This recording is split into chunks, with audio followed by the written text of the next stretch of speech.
Having dragged my asset into the timeline, it's now also created another item here in the project panel. This is the composition.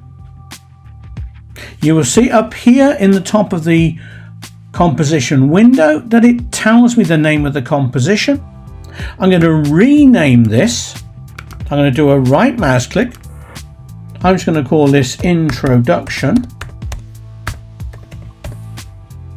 Tap the Enter key to apply the new title to my composition, and you'll see it has a different icon here compared to the original asset. Now, one of the areas that confuses people with After Effects is this layering structure.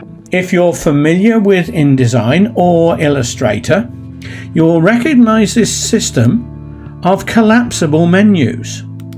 And you'll see here there's a little collapsible menu.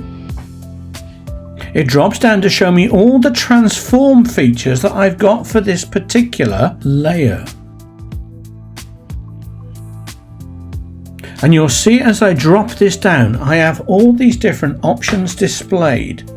These are basically transform controls, which are default to this particular layer. Now, these are default effects.